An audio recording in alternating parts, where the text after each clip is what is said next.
Okay, so we are going to start unit number 4, which is biodiversity. Okay, so I hope by now you know what ecosystems are, and you know what are the biotic component, what are the abiotic components, what are the functions and structures of ecosystems, and then what are food chains, what are food webs, and then what are these trophic levels, what are the these ecological pyramids, and how energy and nutrients flow in the system, in the ecosystems. And then there are four type of ecosystems, so this we have already studied. So now next thing that we are going to study is biodiversity. So before I tell you about biodiversity, these are the subtopics that we will cover in this particular unit. So we will have the type first. Of course, we need to know what biodiversity is, and then what are different types of biodiversity, and then how is biodiversity in India, and this is how geographically this biodiversity is divided, or how India is classified based on the biodiversity. And then what are the values of biodiversity? Why do we study biodiversity? Or how is it beneficial for us? Okay. Then we study about global biodiversity, and then the biodiversity at our local level, that is national level. And we will study why India is called a mega diversity nation, and what are different hotspots of biodiversity in India. And then what are environmental related issues that are threats to biodiversity, and then endangers and endemic species of India, and then conservation of biodiversity. So these are some of the subtopics that we'll cover in this particular chapter. So what is biodiversity? As you can imagine, bio and diversity. So bio is related to life, and diversity is variety. So this is also called biological diversity, or this is diversity of life. So that means it represents the total sum or total variety of life forms on planet. Okay, so these life forms include the unicellular fungi, protozoa, bacteria. So these, all of these fungi, protozoa and bacteria has one cell. Okay, these are unicellular, as well as multicellular organisms such as plants, fishes, mammals, and human beings, and anything which have these cellular or multicellular organism at various biological levels, including humans, habitats, and their ecosystem. So what that means is, whatever biotic components are in the on the planet is basically known as biological diversity. Okay, or biodiversity. So this is basically diversity in life. So variety of life that exists on the planet is basically biodiversity. And this term was coined by Walter G. Rosen, who was at NRC, that is National Research Council, and this is also National Academy of Sciences in the United States, and it was coined in 1986. Okay, so it was not very, it's not a very old term, and this guy Walter G. Rosen, actually he died somewhere in 1996 or something like that. So anyways, so this is variety and variability of life on earth, that is what I mentioned. Okay. And then there is something called a biomass. It shouldn't be biome, it should be biomass. So biomass is basically a community of vegetation and wildlife adapted to a specific climate. And we already studied these ecosystems. So basically you can say that ecosystem is also a biomass, or you can say biomass is an ecosystem. So we have studied the major type of ecosystems or biomass.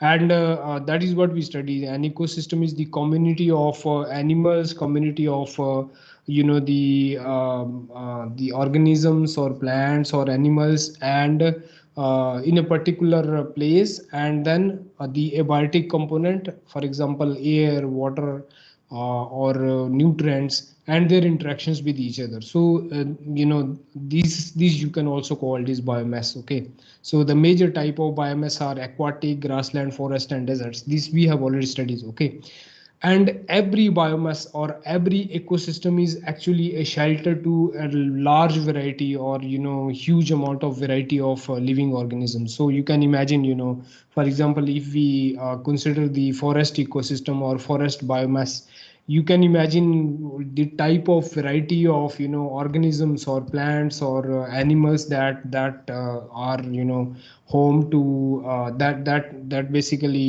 exist in that particular ecosystem, forest ecosystem. Similarly, you can also think about the ocean ecosystem, for example, and ocean ecosystem is also home to a large variety of these small organisms, as well as the animals, as well as the plants. So each biomass is a shelter to an astonishing variety of living organisms, and there are nearly 8.7 million species presently known. However, this is not it. It is estimated that 30 to 50 million different species may be alive today. So these are the only species that have been known, but there are still searches going on for new species, and you can imagine there is a large number of species which are still not known. Okay, excuse me sir, so yeah. Sir ये कौन सा profession होता है, taxonomist? टेक्सनोमिस्ट मेरे ख्याल से तो वही लोग होते हैं जो डिफरेंट टाइप ऑफ हैबिटेट्स को काउंट करते हैं in different places. Okay sir and sir एक ये पूछना था, अगर किसी स्पीशीज का सर एक नया म्यूटेंट आता है तो वो एक अलग स्पीशीज होगी वो? no, that no, म्यूटेंट आएगा. we will study that is called genetic biodiversity. Okay, of course that will be a new species, but uh, that is that is a new variety, so that actually is called genetic biodiversity. So you can for example, you see you have different type of dogs, right? Yes, sir. So although dog is one animal, however it has different varieties, Breeds. and those breeds are basically called the genetic biodiversity, because the gene is different. Okay, so when you mutate, when there are mutations in the species, that leads that are because of change in the genes, right? So that is called the genetic biodiversity, which we will study. Okay, sir.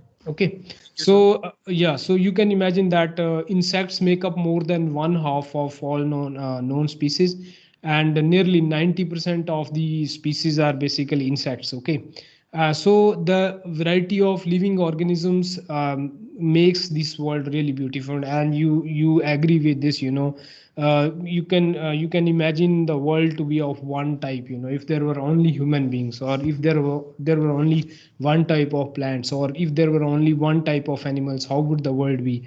So many times we go to zoo to see different type of animals.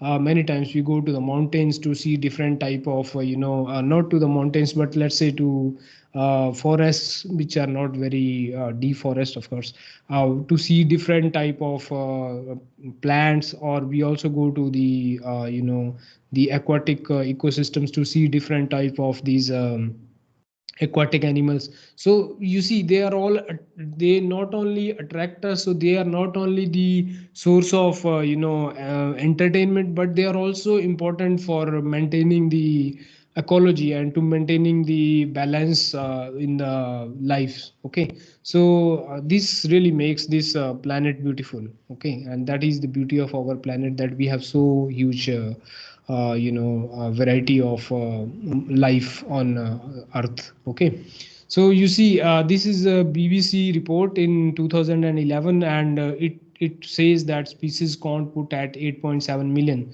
So this is really like nearly 10 years. It's 10 and 9.5 years now. And so previously it was assumed that the species count was around 1.5 millions. But in the recent, I mean, it's not still recent, but 10 years back study says that we know 8.7 million species. But this is not it. There is another report in Nature publication, and it says, if you read the lower this sentence, most precise estimate yes suggests that more than 80% of species still undiscovered. So that counts to be really like 30 to 50 million species exist, but they are assumed to be existing. However, we have not discovered them. So there is still a huge number of species that are assumed to be available, I mean assumed to be existing, but we don't know them. Okay, so they are either in the places where we have not been able to reach or something like that. Okay, so you can imagine this variety of species, you know, so this is a huge variety of species.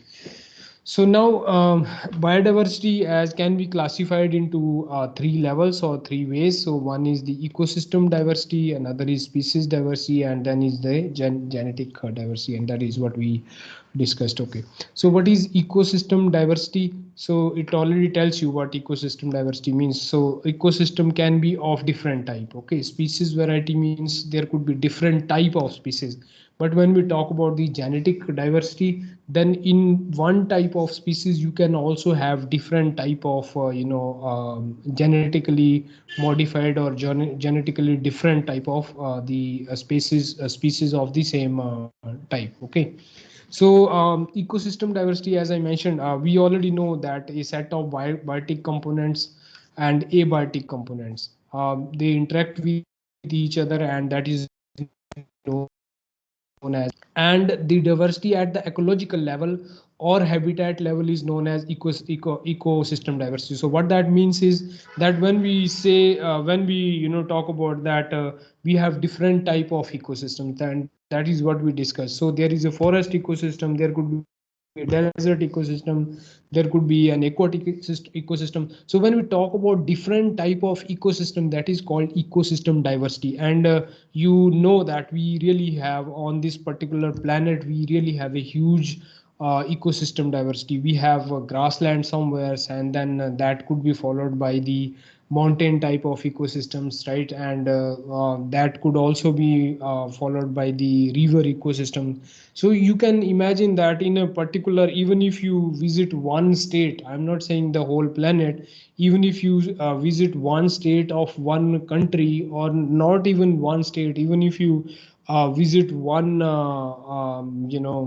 one district of one state, you will find there is a huge diversity in the ecosystem. You will have the lake somewhere, and there could be some mountains nearby, there could be some grassland would be there, and then the forest would be there. So if you look at the global level, there is really a huge ecosystem diversity. There are so many ecosystems in on this earth. Okay, so the ecosystem or ecological diversity means the richness and complexity of biological community, including trophic levels, ecological processes which capture energy, and also not only capture energy but also cycle the energy, and food webs and material recycling. So these all are the parts of the ecosystem. So for example, river ecosystem, which includes fish, aquatic insects, and mussels, and variety of plants that are adapted.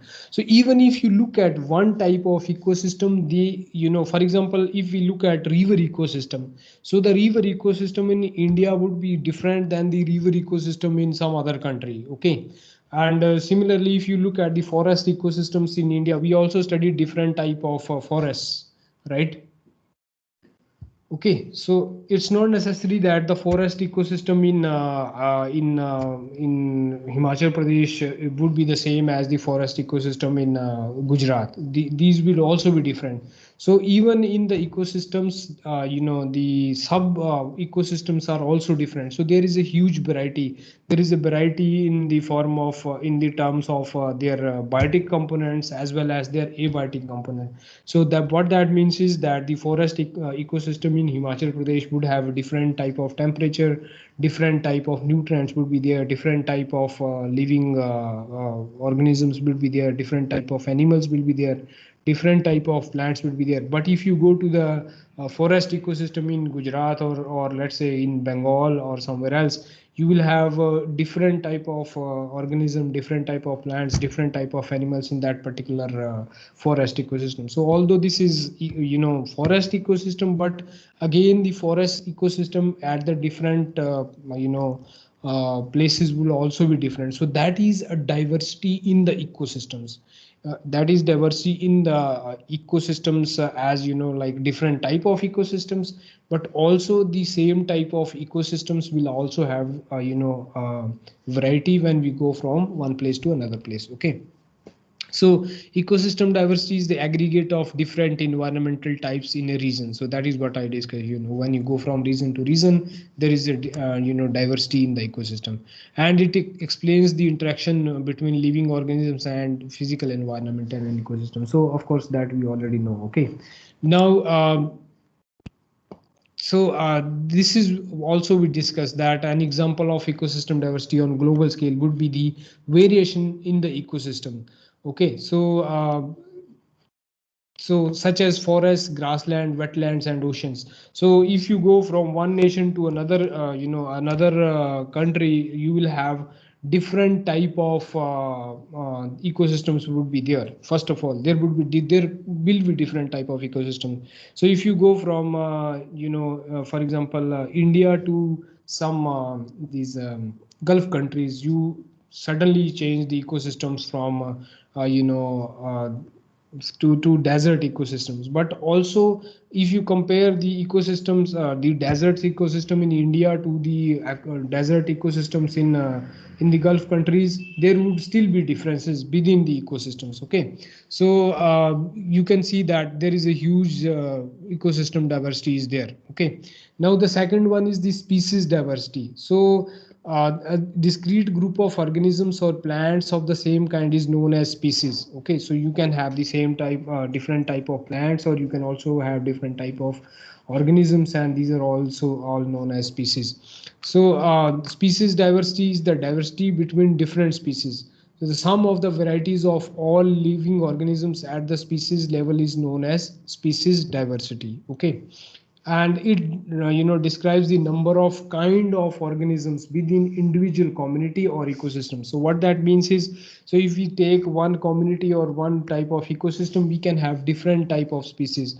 So as I told you, you can have, like, let's say if you take a forest ecosystem, you have animals, that is one kind of species. You have smaller organism, that is another type of species. Then you have plant species that are also of different types. So you have one type of plant species, second type of plant species, and so on. Okay, so there are these are the kind of organisms within an individual community or the ecosystems. So in an ecosystem, the biotic component is composed of large number of species of plants, animals, and microorganisms which interact with each other, and the abiotic component of the environment, and that we have already studied. So of course there are interactions of the biotic components and the abiotic component and ecological system or the ecosystems.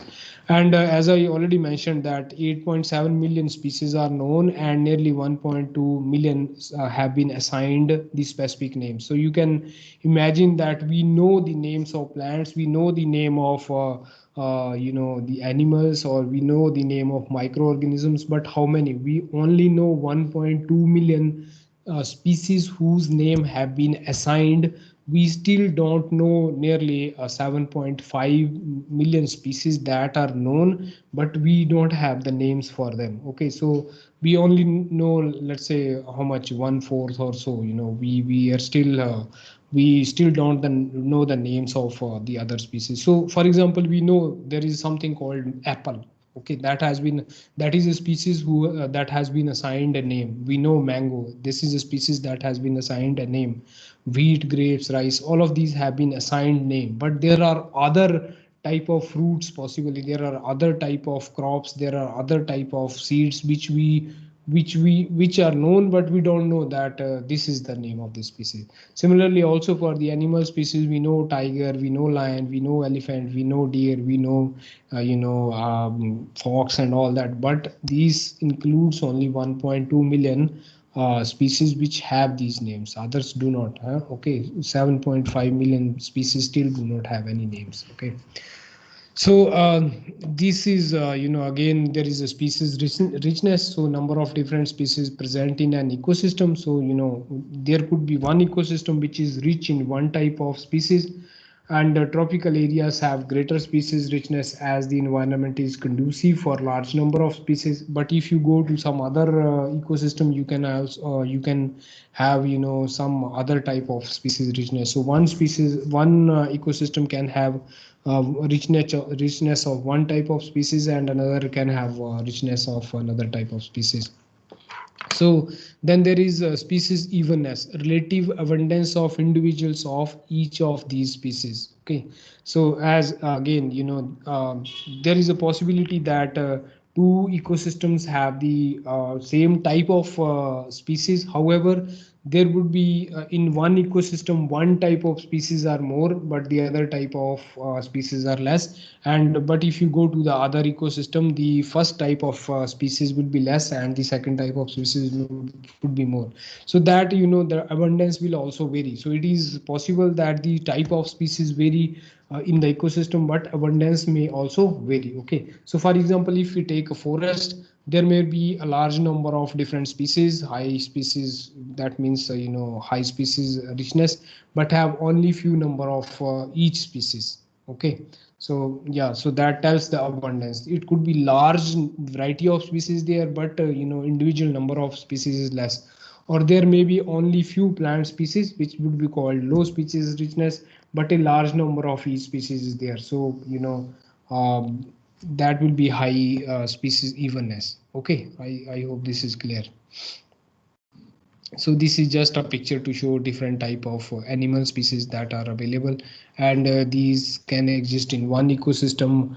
These could also exist in a different type of ecosystem, but in one ecosystem they may exist in rich species richness. In the another ecosystem they may be in smaller numbers also, so that would be lower species richness. Okay, now genetic diversity. So this is as I mentioned previously, the species with different genetic characteristics is known as subspecies or genera. Okay, generic medicine and all that, right? So that also applies here. So you basically, when you modify something, then it becomes genera or generic. Okay, so generic diversity is the measure of the variety of versions of same gene within individual species. So within individual species, there are varieties that are slightly different from one other. Okay, these differences are due to differences in the combination of genes. So that is what we said. So when there is a change in the gene sequence, that leads to a different genetic diversity or different type of genetic variety. Okay, so this will be called genetic biodiversity. And we know that the genes are the basic units of hereditary informations and transmitted from one generation to another generation. So when there is a change in the genes, when there is a change in the genetic information, then that leads to the mutation. So the next generation would be a different type of generation. Okay, so why do we need these genetic diversity or biodiversity? So sometimes it is a natural phenomena that there is a change in the gene, as I think somebody asked this, right? So if there is a mutation, that will lead to the uh, genetic diversity, or the change in the genetic sequence automatically. But many times this is also induced, or this is also done intentionally. So for example, we are doing a lot of genetic variations in the plants or the animals which are used for the food purposes. Okay, so this ensures that at least there are some survivors of the species left. This is done to make the species survive under certain climatic conditions. So but otherwise this is also done to for the food purposes or for something like that. So new varieties of plants can be grown by crossbreeding different genetic variants and produce plants with desirable traits like disease resistance, increased tolerance to stress. So these are two reasons. But as I mentioned, you also develop new breeds of plants of different fruits. Okay, and you know that there are genetically modified plants, and you also have the genetically modified animals. So that gives more milk, that provide us more milk compared to the original varieties. So these are common for this type of purposes. So you can see. Sir Yeah. Genetic diversity mutation क्या genetic diversity कर सकती है? Of course, let's say if there were one type of species, and if the gene is modified, the type will remain the same. What that means is, for example, as I gave you an example, if you have a dog, of one type, and if there is a change in the gene, that will make a new type of species. Okay, so that will certainly lead to the genetic type of diversity, because now a new type of genetically modified species has evolved, right? Yes or sir no? फिर तो हम plants के jeans फिर तो हम plants के jeans change करके कितनी भी स्पीसीज बना सकते हैं. So that is what is going on. So you see, there is an institute in Himachal Pradesh which is known as Institute of Himalayan Bioresource Technology, and they are working on genetically modified plants. So they have actually developed a genetically modified variety of apples that can be grown in the plainer areas. That apples cannot be grown. That is what we know, that apples cannot be grown in the plainer areas. These are generally grown in the mountains, but they have genetically modified the apple breeds in a way that these can be grown in the lower areas as well. And they are also, so for example, I don't know, huh? ऐसे कोई experiment humans पे हुए हैं? Yes.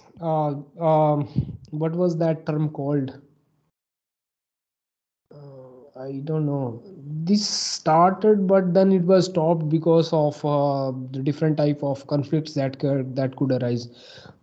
This was a term used. There was a term used for this. Cloning was done, right? Cloning. Yeah, there was a concept of cloning. I don't know how many of you know about cloning. Yes, sir. Yeah, so cloning was done, and humans were created.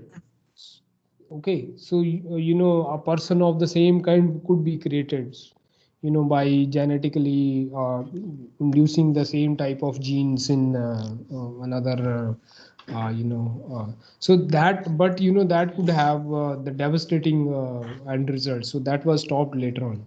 Okay, but animals are already done, already genetically modified.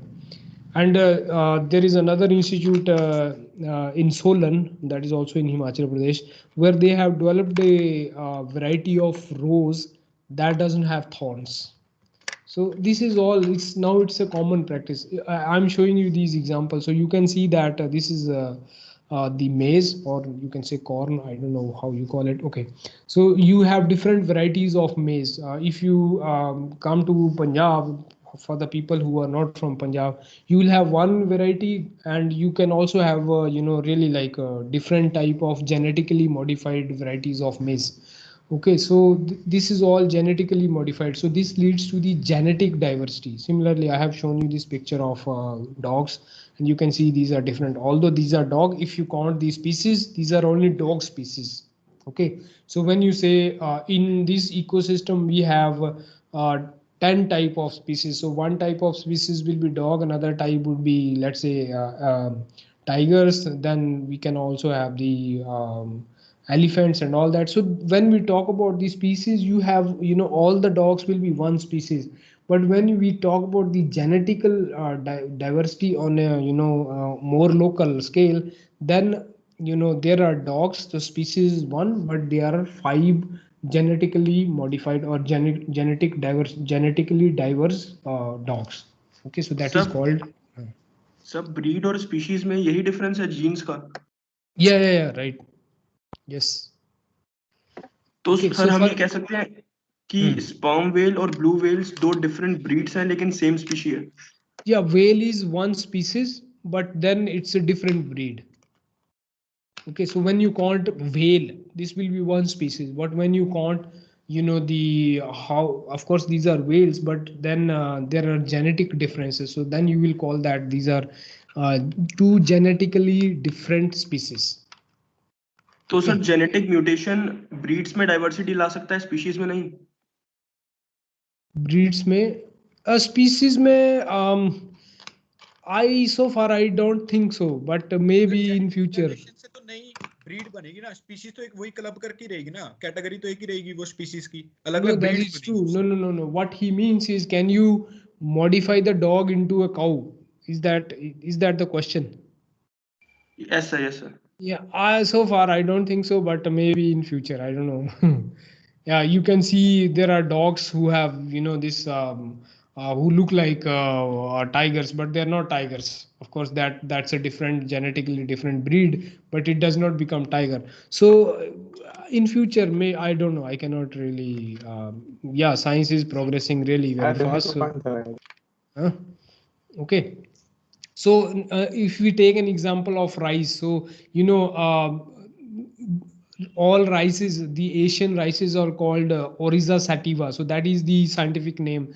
This is botanical name given to the rice. Okay. So if you call only Oryza sativa, this is one species. Okay. These are only one species, but there are different type of breeds, and there are really like thousands of breeds of the rice. So the species would be the same, but the breeds are different. Similarly, you have teak wood varieties. So there are various teak wood varieties, okay, which are Indian teak, Burma teak, Malaysian teak, and so on. So although the species is just the teak is one species, but then there are different type of varieties. All right. So this is genetic diversity. Now, India is classified biogeographically differently. So you know that India has different type of biogeography, different type of geography, and therefore, because of this different type of geography, there is a different type of life in the different places. Okay, so that leads to a classification of India, and it is a classification according to the biogeographic characteristics. That is study of distribution of species, organisms, and ecosystems in the geographic space. So we know that in India we have different regions. So north region is a cold region, and then we have for example, in Rajasthan we have desert regions, and then there are also the beaches are there, or islands are there. Okay, so different type of regions are there, and according to the geography, or according to the climatic conditions, okay, or according to the soil conditions, the variety or the biodiversity or the biological diversity is different at different species. So India is accordingly classified. Okay, and as I mentioned, there are different climate, there is different topography. That means the soil is different in different parts, and therefore this is called as a mega diversity country, because if you go from one district to another district, India is different. Okay, if you go from one state to another state, there is different type of climatic conditions are there, different type of soil is there. So you can imagine that in the whole country we really have large differences in the climatic conditions, as well as the soil type or the topography, and therefore India is a mega diversity country.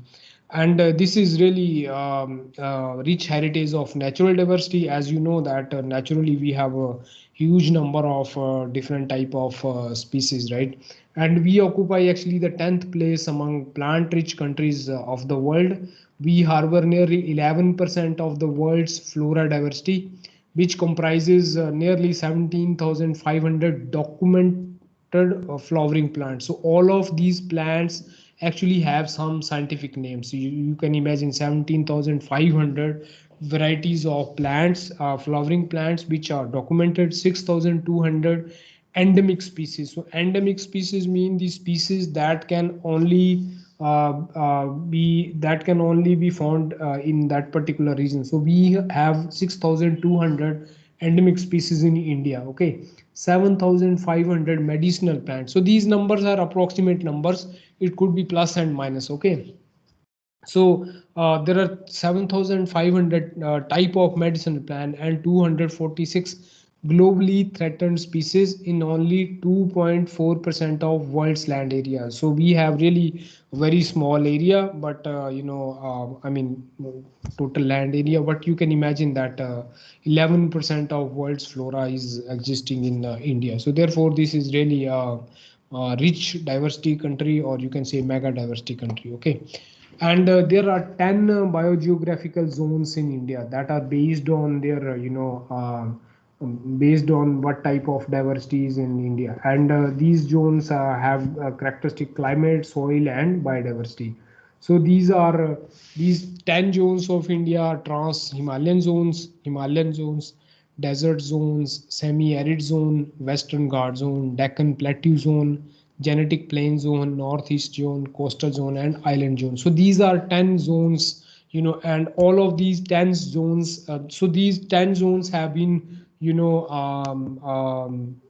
not proposed, but have been created based on their soil properties, their climatic conditions, and accordingly, based on the climatic conditions and the soil type, the different type of species can exist in these different zones. So you can see already in the picture that you have this trans-Himalayan zone. So this is the trans-Himalayan zone, which is really like at the heights. You already know that this region is really the Himalayan region, which has high mountains. And then you have Himalaya. So this is region number 2, which is known as Himalayan region. So then you have desert. So you can already see this is part of Rajasthan. Okay, so this is the desert area, and then you also have the semi-arid area. So this includes Punjab. This also includes Madhya Pradesh, and I think this also includes Haryana, as well as Gujarat. Okay, then we have Western Ghats. So Western Ghats are these are Western Ghats. These are Western Ghats. Okay, so Western Ghats are also very rich biodiversity. These are really very, these are called actually the hotspots of biodiversity. These have some species which can only exist in this particular area. You will not find these species in other parts of the country or in other parts of the world. And then we also have the Deccan Plateau, and this whole region is called the Deccan Plateau. Then we have Gangetic Plains. Okay, so these are the Gangetic Plains. You can see these are the Gangetic Plains. You also have some Gangetic Plains here. And then we have coasts. Sorry, these are not the Gangetic Plains. Of course, these are the Gangetic Plains. So Gangetic Plains are the plains which utilize the water from Ganga. Okay, so that is why these are called Gangetic Plains. So these all regions is called the Gangetic Plains. So Ganga starts from, of course, Uttaranchal and goes to Bengal, and you can see that these are the Gangetic Plains. Okay, and then we have coasts. So these are the coasts. Of course, these are the coastal areas. These are known as the coasts. And then we also have the northeast. These are the northeast. So this is the northeast, of course. Okay, and then we have the islands, and you can see these small islands are there: Andaman, Nicobar, and these Lakshadweep. So all of these regions are basically, as you can see that these have different type of climatic conditions. If you look at Trans-Himalayan, these are really very cold.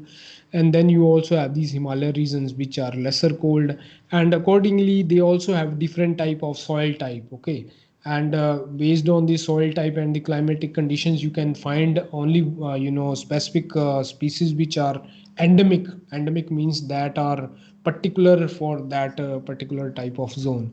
And similarly, you can see deserts and all other regions also have different type of climatic conditions and different type of soils that is required, or that belongs to a particular type of species. So the particular type of species can grow only in these areas. Okay, so the others cannot. So I think I will stop here today. Okay, and we will continue. Yes, sir. Yes, Okay. sir. Yes, sir. Yes, sir. Okay, Thursday you will have a quiz.